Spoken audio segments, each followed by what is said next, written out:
Alhamdulillah, segala puji kehadirat Allah Subhanahu wa taala. Allah beri kepada kita umur panjang, kesempatan untuk kita bisa datang kembali ke majelis Al-Qur'an ini untuk kita lanjutkan pembahasan daripada kitab Al-Hikam karya Syekh Ahmad bin Muhammad bin Athaillah As-Sakandari.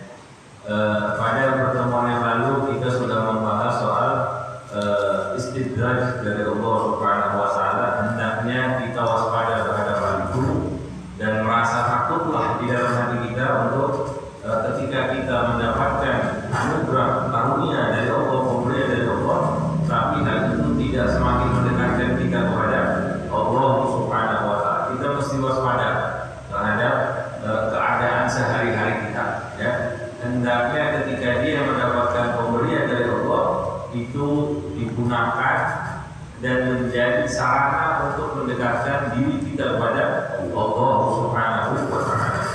Dan pada hari ini kita akan lanjutkan pembahasan tentang golongan yang disebutkan, masalah golongan muqarrabin, orang-orang yang memiliki kedekatan kepada Allah Subhanahu wa taala, dan orang-orang abrar, orang-orang yang berbuat kebajikan, ya. Qala al-mu'allif rahimahullahu taala wa nafa'ana bil bidarain amin radhiyallahu anhu. Idza ra'aita 'abdan aqamahu Allah ta'ala li wujudil awrad wa adamahu 'alayha ma'qulil abdan fala tastahdiranna ma manahu mawlahu li annaka la 'alayhi siman 'arifina wa la ba'dal muhibbina falawla waridun ma kana wirdun. Dikatakan apabila kamu melihat seseorang yang Allah jadikan kepadanya wirid, orang itu mendawamkan wirid, suatu zikir yang dilazimkan. Misalnya setiap habis sholat kita melazimkan zikir, ada zikir-zikir yang kita jaga terus, kita jaga setiap hari, 5 waktu sholat setiap hari kita pakai itu zikir, kita dawamkan terus.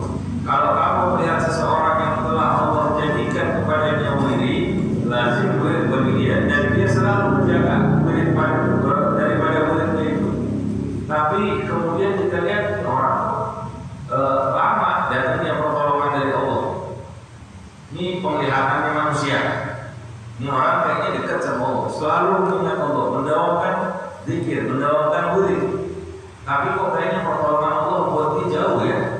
Maka katanya Ibn Athaillah, jangan kamu meremehkan apa yang telah Allah berikan kepada dia. Jangan merasa bahwa dengan wiridnya itu seolah-olah Allah wajib menjawab, memberikan pertolongan kepada dia secepatnya atas keinginannya dia. Jangan kamu remehkan. Apa yang jangan diremehkan? Apa yang sudah Allah beri kepada dia. Apa itu? Kemampuan bagi orang itu untuk melazimkan wirid itu adalah suatu pemberian dari Allah Subhanahu wa taala. Berapa banyak dari kita yang sulit untuk mendawamkan wirid tadi. Berzikir setiap habis sholat, duduk yang tenang. Habis sholatnya selesai, buru-buru jalan. Banyak kan itu kita dapat? Banyak. Padahal kalau orang bisa aja, dia siapkan buat sholat misalnya 5 menit, habis itu dia bikin 5 menit atau 3 menit kan dia baca Allahumma salam, kemudian sekedar baca ayat kursi sama subhanallah, alhamdulillah, 33 la ilaha illallah, Allahu akbar. Selesai dia berdoa,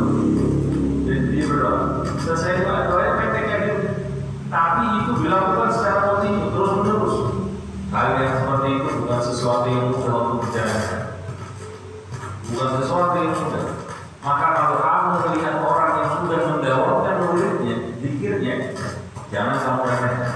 Itu pun sudah pemberian dari Allah, dan itu sudah Allah berikan kepada setiap orang. Jangan lagi ngurusin masalah kayaknya kok pertolongan Allah buat dia jauh, ya. Lihat bagaimana sebetulnya Allah dekat sama orang itu. Ini bisa kita, Pak.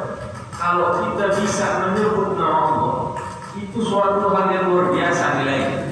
Enggak semua mulut, enggak semua lisan ini Allah Enggak semua hati, enggak semua akal Allah berikan untuk dia bisa mengingat Allah Subhanahu wa ta'ala. Maka ketika dia bisa mengingat Allah, ketika hatinya merasakan kehadiran Allah, ketika lisannya mampu menyebut nama Allah, maka hendaknya seseorang itu sudah bersyukur kepada Allah. Siapa orang bersyukur terhadap sesuatu yang dianggap kecil, mungkin kita melihat itulah biasa itu sesuatu yang luar biasa. Ketika kita bersyukur terhadap hal tersebut, maka Allah akan berikan tambahan kepada kita berupa kenikmatan-kenikmatan yang lain, pemberian-pemberian yang lain. Kenapa begitu? Kenapa dibilang jangan meremehkan apa yang sudah Allah berikan kepada dia? Karena katanya Ibnu Athaillah, sesungguhnya kamu tidak mengerti tanda-tanda, tidak mengerti tanda orang-orang ma'rifah, orang-orang yang sudah mengenal Allah Subhanahu wa ta'ala, dan keindahan orang-orang yang cinta kepada Allah Subhanahu wa ta'ala. Jangan cinta sama Allah seumpama ini lagi zaman bela dunia. Kita fans berat sama satu negara, misalnya, itu sampai pernak-perniknya dibeli, sampai gaya-gayanya diikuti, nonton di mana dia nonton, jam berapa dia nonton. Kok bisa sampai segitunya ya? Karena orang itu cinta sama apa yang dia cintai. Walaupun cintanya itu nggak bisa menolong apa-apa buat dia di sisi Allah, ya ini cinta dunia. Itu kalau sama yang cinta masalah dunia ini kita susah untuk memahaminya. Ini orang-orang yang kenal sama Allah Subhanahu wa ta'ala, cintanya itu jauh lebih besar daripada itu. Jauh lebih besar. Pengenalan mereka terhadap Allah, pengenalan itu ma'rifah, kenal itu, ya. Orang-orang yang kenal sama Allah dalam tanda kutip, bukan kenalan gitu ya, tahu dia tentang Allah, bagaimana Allah bertindak di dalam kesehariannya dia, Allah berikan ketetapan dalam dia paham, dia ngerti, maka itu adalah keindahan yang kita tidak ketahui. Karena kadar cinta kita beda sama mereka, ya. Nah, kembali ke masalah awal, tentunya orang-orang yang sudah terbiasa mengingat Allah, itu dia itu mengerti tentang keindahan itu. Kita sebagai orang luar jangan sok-sokan untuk menilai, karena kenikmatan ketika berpikir kepada Allah yang dia lakukan belum tentu kita rasakan. Kok kita mau menilai ini orang kayaknya pertolongan Allah jauh dari dia, padahal sering berzikir, punya wiridan yang lazim untuk dia. Tugas kita itu bukan menilai orang, tugas kita itu menilai diri kita sendiri, ya. Maka dijelaskan begini, seandainya tidak ada warid, seandainya seandainya nggak ada warid, pemberian dari Allah Subhanahu wa ta'ala, maka nggak ada yang namanya wirid, zikir yang didawamkan, yang dilazimkan itu nggak ada. Jadi sebetulnya di sini mau menerangkan tentang masalah seseorang yang mampu mengingat Allah Subhanahu wa ta'ala, itu merupakan satu tanda pemberian dari Allah Subhanahu wa ta'ala kepada orang tersebut. Kalau kita mau menilai bagaimana keadaan Allah kepada kita, lihat bagaimana kita mengingat Allah Subhanahu wa ta'ala. Hamba Allah yang khas, yang punya keistimewaan, Allah berikan kepada mereka keistimewaan itu ada dua. Nah, ini yang mau kita bahas, ya. Yang pertama adalah qarrabi, yaitu orang-orang yang dekat dengan Allah Subhanahu wa ta'ala. Dia membebaskan dirinya, dia sudah tidak terbelenggu lagi dengan urusan-urusan kepentingan dunianya, dan dia menekuni ibadah kepada Allah Subhanahu wa ta'ala. Tujuannya bukan karena mau dapat pertolongan, bukan karena mau dapat surga, bukan mau jauhi neraka, bukan. Tujuannya adalah mendapatkan keridhaan Allah Subhanahu wa ta'ala. Ini orang-orang yang ma'rifah, orang yang muqarrabin, orang-orang yang dekat dengan Allah, bukan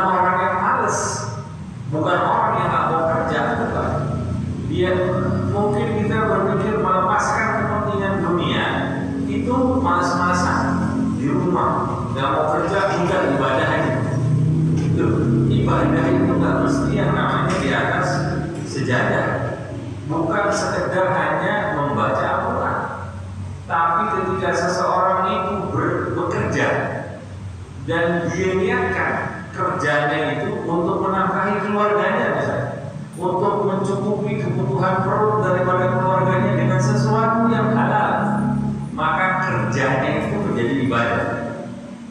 Dan dia kerja bukan sekedar untuk mencari gaji yang tinggi, bukan sekedar untuk mencari harta yang banyak, tapi kerjanya itu dia jaga.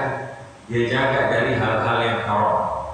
Dia jaga dari memasukkan ke dalam perut keluarganya makanan-makanan yang haram.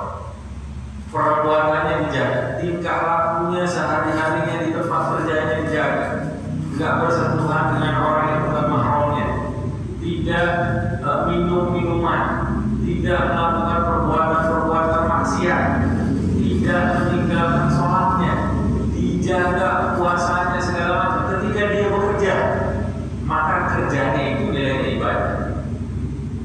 Orang-orang seperti itu juga orang-orang mukarrabin, orang-orang yang membebaskan dirinya dari kepentingan dunia. Dia tidak dibelenggu sama dunia. Dia kerja keras, boleh nggak kerja keras? Boleh kerja keras. Tapi yang penting kewajiban dia kepada Allah dan dia lepas.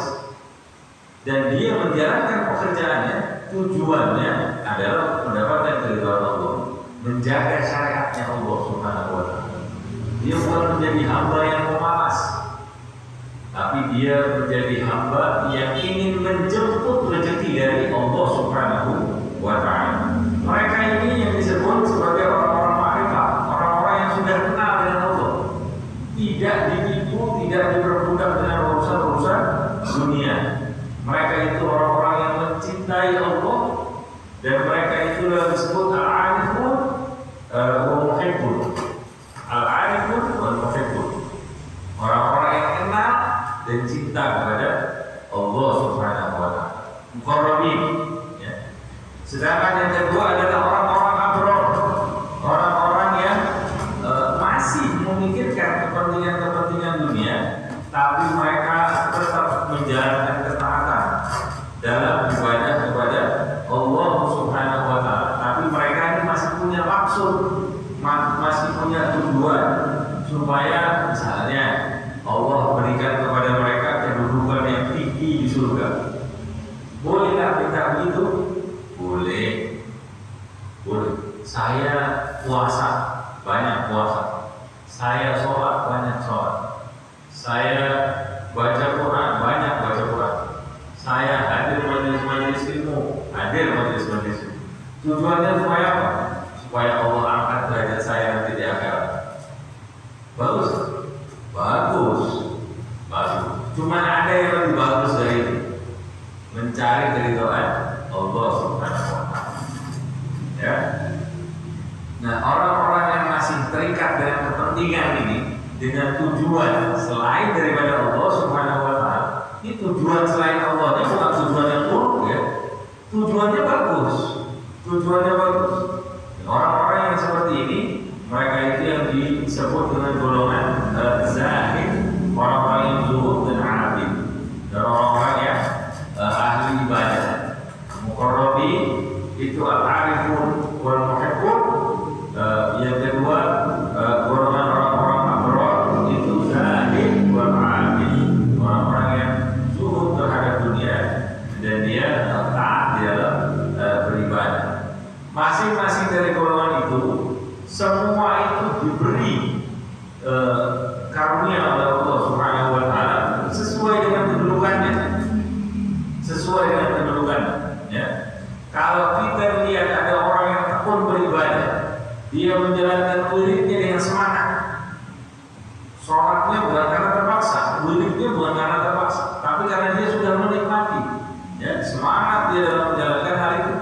Tapi pada dirinya kita tidak melihat ada keistimewaan. Ini orang wajahnya bersinar, bisa, ya. Atau dia bisa ngusir hantu, bisa. misalnya. Kita baru lihat nih ada keistimewaan yang dia miliki. Maka terhadap orang-orang tersebut jangan kita meremehkan atau kita sepelekan seolah-olah karena nggak ada keistimewaan wiridnya nggak masalah.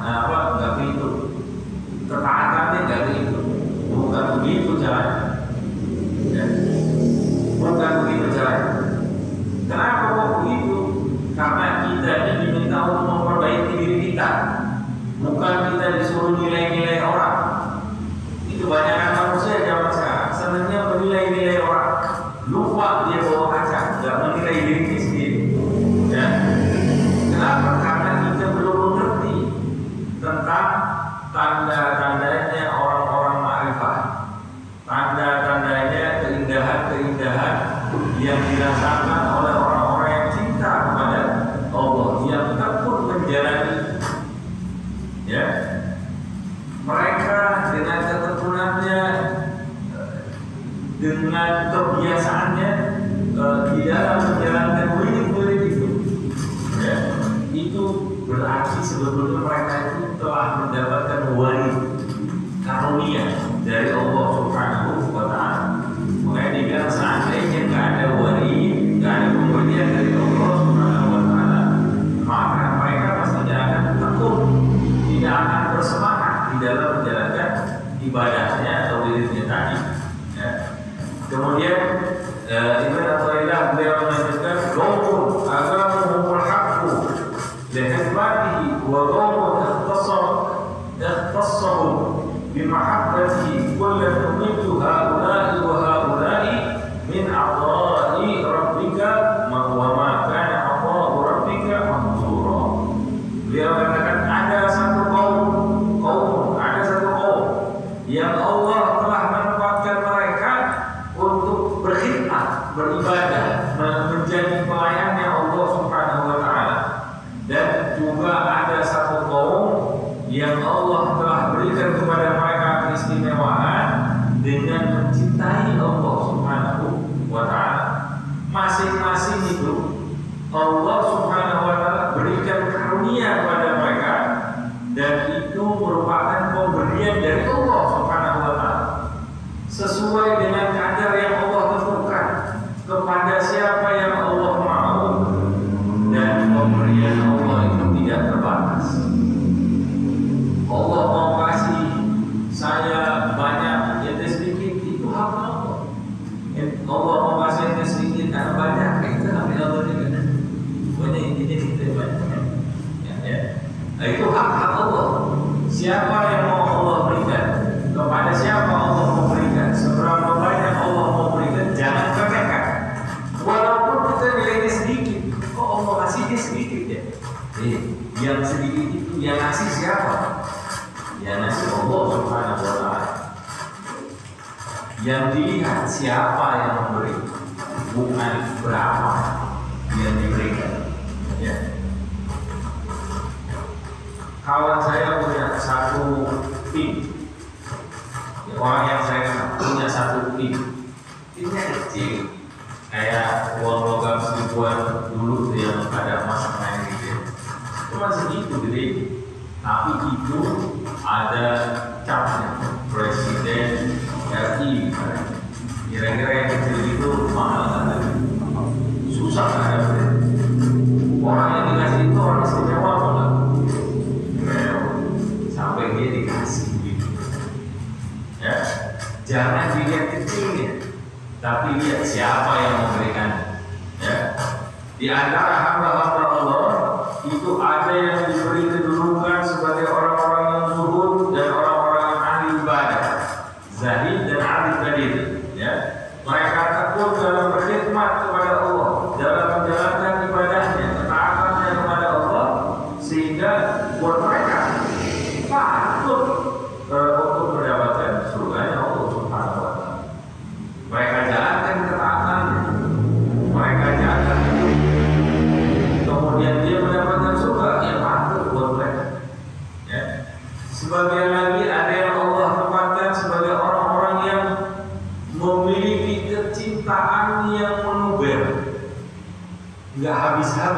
kepada Allah Subhanahu wa Ta'ala. Dan orang-orang yang mereka itulah orang-orang yang kenal kepada Allah Subhanahu wa Ta'ala.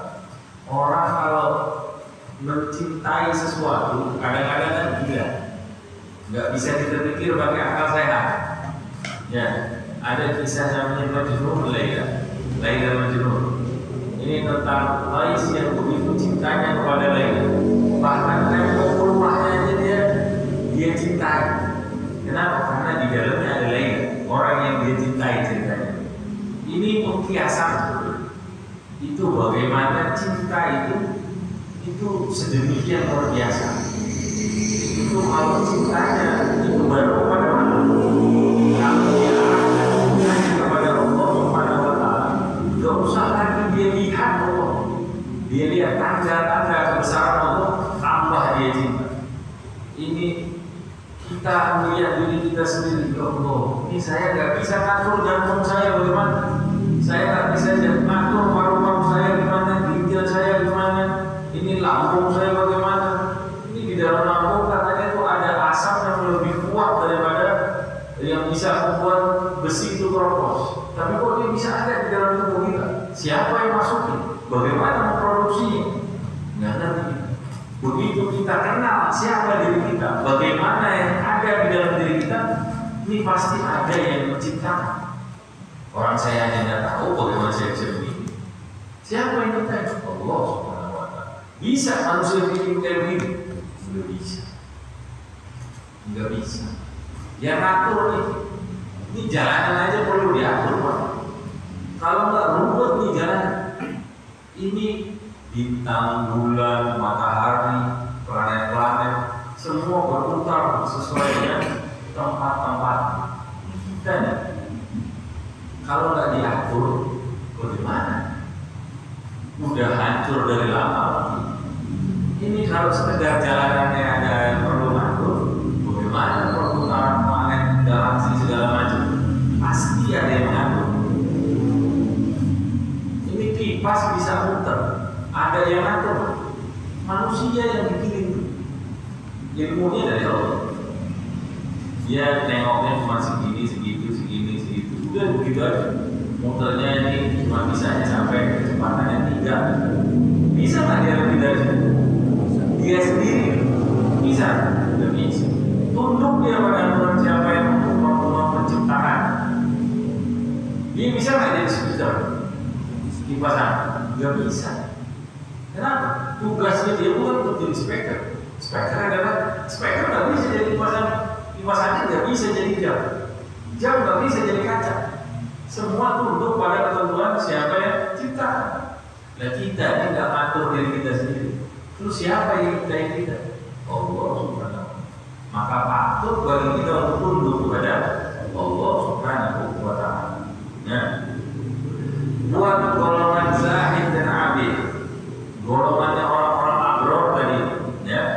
Cara berkhidmat mereka sebagian besar dengan anggota badan. Ketaatan anggota badan. Dia jaga matanya, dia jaga telinganya, dia jaga lisannya, dia sholat, dia puasa, dia jauhi zina, dia jauhi maksiat dan segala macam. Sedangkan bagi golongan yang kedua, muhibbun dan arifun, orang-orang muqarrabin, cara berkhidmat kepada mereka, kepada Allah Subhanahu wa Ta'ala bukan sekedar dengan anggota tubuh, tapi dengan hati. Ini penyakitnya hati lebih fatal daripada penyakit fisik. Fisik ini kita tahu kalau ada luka, ada sakit, kita bisa datang ke dokter, bisa diobati. Jelek-jeleknya mati kita. Mati itu penyakit hilang dari diri kita. Hilang. Tapi kalau penyakitnya hati, riak, ujung, bibir, takabur, itu ada orang yang ngerti bahwa saya ini punya penyakit. Kalau dia sadar tentang penyakit hatinya bagus, dia bisa datang, dia bisa minta kepada orang yang ngerti untuk mengobati, untuk membentuk hati itu supaya dia jadi baik, supaya dia tidak riak, dia tidak ujung, dia tidak bibir, dia tidak takabur, ya. Nah ini orang-orang muqarrabin, orang-orang muhibbun wal arifun yang cinta kepada Allah, kenal kepada Allah Subhanahu wa Ta'ala. sadar dengan anggota tubuh, tapi juga dengan hati yang selalu berhubung sama Allah. Maka anggota badan dilihat orang kita jaga. Nggak mungkin kita mau maksiat kalau kawan teman saya di tetangga saya rumah dulu ya. Nggak mau dia maksiat di depan orang. Nggak mau. Minimal di depan orang yang dia kenal. Dia cari tempat yang apa namanya? Yang tersembunyi jauh dari orang-orang yang dia kenal, supaya nggak ketahuan. Nggak usah pakai foto-foto dah, nggak usah pakai video-video, supaya nggak ketahuan sama orang lain. Begitu. Kalau anggota badan bisa dia jaga-jaga itu bisa, walaupun tetap ada kemungkinan ketahuan, ya. Tapi dia bisa jaga. Cuma orang-orang yang sudah kenal kepada Allah Subhanahu Wa Taala, atau dia berada di tempat paling tersembunyi sekalipun, nggak ada yang lolos dari pandangan Allah Subhanahu Wa Taala. Jadi dia tetap menjaga fisiknya, dia jaga hatinya, dia jaga, ya. Cuman jarang karunia yang diberikan itu diberikan oleh Allah Subhanahu Wa Taala secara bertahap. Biasanya diberikannya mendadak. Ini katanya Ibn Athaillah, ya. Jarang sekali karunia yang diberikan itu melainkan dengan cara yang mendadak. Kenapa kok dikasihnya mendadak? Supaya nggak ada orang yang mengaku-ngaku bahwa dia mendapatkan karunia Allah itu setelah dia mengadakan persiapan ini dan itu sebelum. Ya. Ibn Athaillah dia mengatakan falamma taqul walidatul ilahiyatu illa baghdatan li'alla yad'iyaha al-'ubadu bi wujudil isti'dad. Sedikit sekali, jarang, bukan nggak ada, sedikit sekali jarang, ya. Ada walidat ilahiyah, pemberian karunia dari Allah Subhanahu Wa Taala yang didapatkan kecuali dengan mendadak, ya, supaya orang-orang yang ahli ibadah tidak mengaku-ngaku bahwa pemberian itu diperolehnya dengan persiapan ini dan itu. Kok begitu? Supaya orang itu tidak menganggap bahwa apa yang dia dapat itu hasil usaha dia. Nah, ini sudah pernah kita bahas di pertemuan-pertemuan lalu. Karena pemberian Allah itu hendaknya seseorang merasa pemberian Allah itu murni karena pemberian Allah. Usaha yang dia lakukan itu adalah adab dia kepada Allah. Itu adab kita kepada Allah. Karena memang Allah perintahkan bagi kita untuk beribadah. Maka ketika kita berusaha untuk memperbagus usaha kita, kemudian Allah berikan, jangan menganggap usaha kita, pemberian Allah itu karena usaha kita. Tapi ini betul-betul karena pemberian Allah Subhanahu Wa Taala. Dan dengan begitu kita akan lebih bersyukur kepada Allah. Ya. Semua ini kita akui min Allah, datangnya dari Allah, sehingga hal tersebut akan membantu kita untuk mengikis keakuan diri.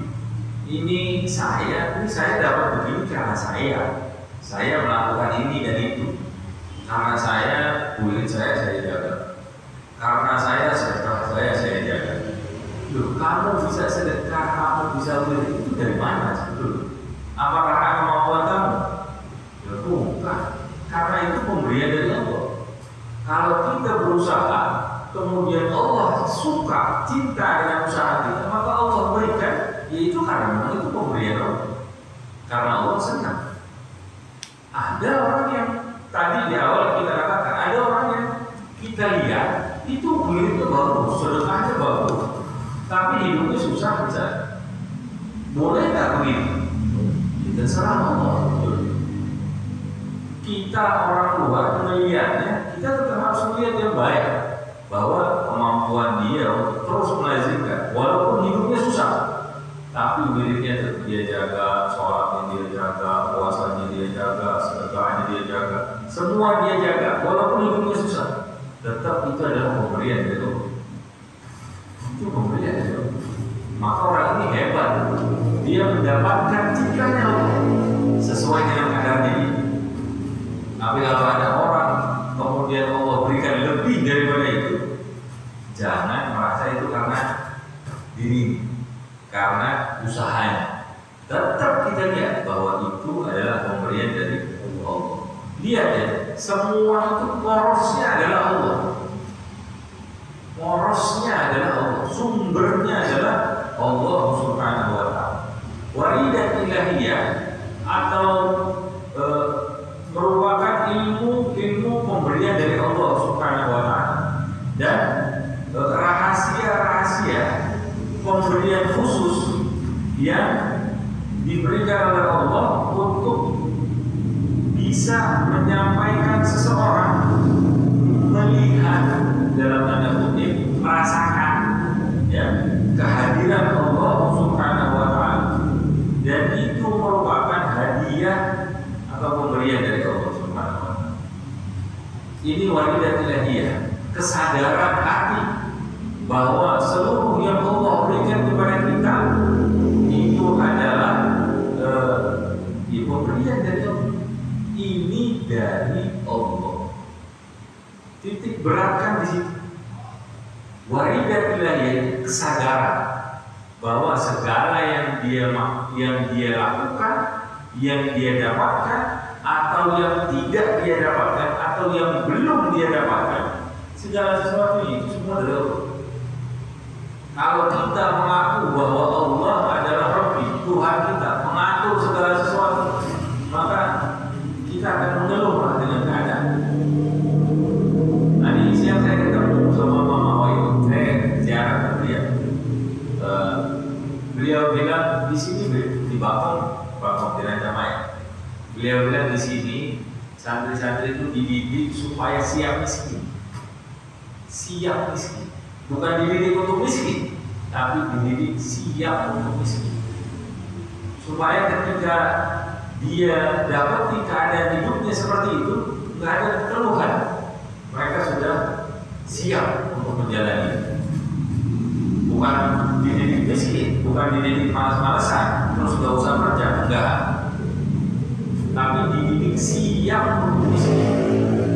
Bahkan Rasulullah bilang, bersabda, dikutip sama Mama, Allahumma ahdini miskin, wa amitni miskin. Ya Allah, hidupkan saya dalam keadaan miskin, ya Rasulullah. Wafatkan saya dalam keadaan miskin, dan bangkitkan aku kelak bersama dengan golongan orang-orang miskin. Ada yang berani begitu ya kita? Ya. Ayo doa kita sama-sama. Ya. Nah, tapi artinya apapun keadaannya, itu kita lihat adalah pemberian dari Allah Subhanahu wa ta'ala. Rabbul Alamin, yang atur seluruh alam raya ini, yang ketentuannya adalah yang terbaik. Dia adalah Ar-Rahman, yang Maha Pengasih, Ar-Rahim, yang Maha Penyayang, Al-Latif, yang Maha Lembut, yang Maha Dermawan, yang Maha Perkasa. Allah dengan sifat-sifatnya, seluruh sifat-sifat Allah melekat kepada Allah Subhanahu wa ta'ala. Kita sadar bahwa yang terjadi pada kehidupan kita itu adalah kehendaknya Allah Subhanahu wa ta'ala. Mau ngeluh kita, gak usah ngeluh, gak ada manfaatnya. Justru persiapkan diri kita, kesadaran kita bahwa segala sesuatunya adalah pemberian dari Allah Subhanahu wa ta'ala. Dan waridat ilahiyah tadi itu, pemberian dari Allah tadi itu, kesadaran tadi itu tidak bisa dihasilkan dengan cepat setelah seseorang selesai menjalankan ibadahnya dengan tekun, seperti sholatnya, zikirnya, puasanya, dan lain sebagainya. Tapi waridat ilahiyah tadi itu, kesadaran, kefahaman, ya, itu diberikan oleh Allah Subhanahu wa ta'ala secara mendadak kepada hamba-hamba yang dikehendaki, supaya mereka tahu bahwa ini bukan karena ABCD. Ente kalau mau naik SMP harus lulus SD, kan begitu. Harus baru jenjangnya itu meningkat. Ini ada orang yang baru menjalankan pendidikan SD, tiba-tiba dia Allah angkat derajat. Ini permisalan aja di SD SMP itu kan dia harus berjenjang. Enggak mesti begitu untuk mendapatkan kesadaran. Ada orang yang cepat belajarnya, dia cepat mendapatkan waridat dari Allah Subhanahu wa Ta'ala. Ada orang yang lama, kemudian baru dia mendapatkan waridat dari Allah Subhanahu wa Ta'ala. Lama atau cepat itu bukan patokan. Patokannya usaha dia untuk mendekat mencari keridhaan Allah Subhanahu wa Ta'ala. Ya. Dan normal kalau waktunya panjang, karena kita tahu dan masing-masing keadaan kita, supaya kita sadar terhadap Allah. Ini berapa banyak kita sering membangkang di dalam kehidupan hari-hari kita. Berapa banyak kita udah dinasihati masih suka maksiat juga. Kita sholat udah tahu hukumnya sholat masih ninggalin sholat. Kita udah ngejalanin sholat, hati kita masih kemana-mana. Ada kesadaran tentang untuk khusyuk di dalam sholat, datang kesadaran itu masih kita tepikan lagi. Udah, dia sibuk dengan pikirannya sendiri. Padahal dia tahu harusnya saya khusyuk di sholat, harusnya saya memikirkan Allah. Anta'budallah ka'annaka tarahu fa in lam takun tarahu fa innahu yaraka. Beribadahlah kamu seolah-olah kamu melihat Allah. Kalau kamu tidak bisa menghadirkan kesadaran seperti itu, sadari bahwa Allah sedang melihat kamu. Dan ini berapa banyak kita kesadaran akan hal itu. Datang hilang, bahkan ketika datang suka kita tepikan. Kita sibuk, senang dengan urusan dunia. Lagi sholat ingatnya dunia, lagi ngurusin dunia ingatnya sholat. Salah. Kalau lagi ngurusin dunia, fokus sama dunia. Jangan lupa sama Allah. Kerjain. Jangan sampai ada yang melanggar syariat. Jangan menipu. Man ghasyana falaysa minna. Rasulullah SAW. Siapa orang yang menipu kami bukan golongan mereka. Penipu itu sama kata Rasulullah bukan golongan orang yang satu golongan sama Rasulullah, bukan. Hati-hati. Ya. Sehingga orang-orang yang kenapa juga tadi disebutkan kok langka dia, tidak harus cepat dan enggak waktunya lama dan kadang-kadang diberikannya mendadak. Ya. Karena kalau diberikan sesuai dengan kaidah, sesuai dengan aturan misalnya, tadi SD, SMP, SMA, kuliah dan seterusnya, itu hal tersebut bisa menimbulkan pengakuan diri bahwa dia adalah orang yang sudah ahli terhadap waridat ilahi, terhadap pemberian Allah. Pengakuan diri ini bahaya. Pengakuan diri, saya ini orang yang senang sama Allah. Saya orang yang senang. Ini yang ngaku-ngaku begini banyak. Biasanya orang yang kenal sama Allah, dia akan semakin tunduk orang, nggak ngaku-ngaku bahwa dia punya kekayaan. Ada nggak orang yang kaya ngaku kaya? Di Padang tuh nggak ada rumah makan Padang. Kenapa? Di sana rumah makannya begini.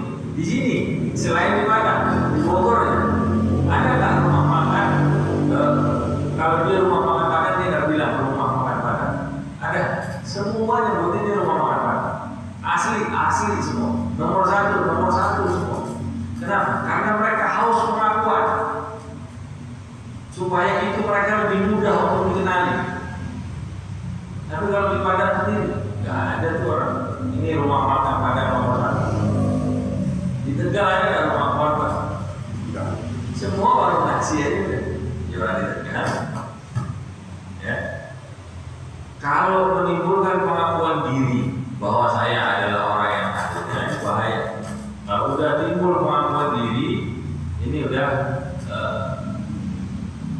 di hatinya sudah mulai tersisip penyakit hati. Ini yang dihindari. Ya. Karena waridat ilahiyah tadi itu merupakan anugerah dari Allah Subhanahu wa Ta'ala, dan itu tidak ternilai harga. Orang kalau udah punya satu rahasia, itu biasanya dia malu untuk diketahui orang. Nama itu rahasia.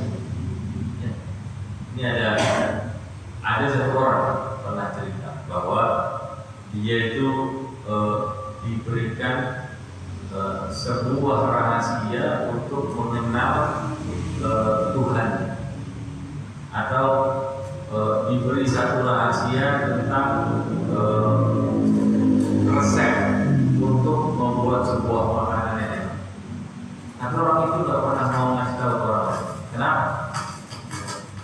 itu rahasia. Kalau dikasih tahu bukan rahasia. Namanya juga rahasia. Ya. Siapa orang yang mendapatkan anugerah berupa rahasia pengenalan kepada Allah Subhanahu wa taala, itu dia akan merasa malu dan bukan dia nggak mau kasih, karena bukan dia yang memberikan, itu pemberian dari Allah Subhanahu wa taala, dan pemberian dari Allah itu nggak bisa dibandingkan dengan urusan-urusan dunia. Ya. Semoga Allah Subhanahu wa taala menjadikan kita sebagai orang-orang yang mengenal Allah Subhanahu wa taala, yang mencintai Allah Subhanahu wa taala. Semoga Allah jaga amalan fisik kita untuk bisa melaksanakan ibadah sesuai dengan apa yang Allah perintahkan melalui nabinya Nabi Muhammad SAW, dan semoga Allah menjaga keadaan hati kita untuk selalu terhubung dan menunjukkan hati kita untuk kepada Allah Subhanahu wa taala. Ya Allah, kalau fisik kami tersesat, kembalikan dia kepada jalurnya. Kalau hati kita menyimpang kepada tujuan-tujuan selain keridhaan Allah Subhanahu wa taala, ya Allah, kembalikan dia ke jalannya yang benar. Ya Allah, jadikan apa-apa yang kami perbuat dengan amalan fisik kami dan dengan hati kami berada di jalannya Nabi Muhammad SAW. Kami jadikan kami orang-orang yang mengikuti salaf-salaf kami, ya Allah, untuk bisa berjalan di jalannya Rasulullah SAW. Ya Allah, wafatkan kami dalam keadaan kami berada di jalan tersebut, dan walaupun kami masih jauh untuk mencapai apa yang kami tuju, ya Allah, sampaikan apa-apa yang kami tuju. Walaupun kami wafat dalam keadaan yang jauh, sampaikan kami kepada tujuan kami bersama dengan para salafus saleh, bersama dengan Rasulullah SAW, untuk bersama-sama mendapatkan keridhaan-Mu. Jadikan kami di dalam golongan mereka, jangan haramkan kami dari golongan mereka. Wafatkan kami dalam keadaan sebagaimana keadaan mereka, walaupun keadaan kami jauh, ya Allah. Dan ya Allah, kumpulkan kami bersama dengan mereka. Jadikan mereka adalah teman-teman kami ketika kami berada di dalam kubur.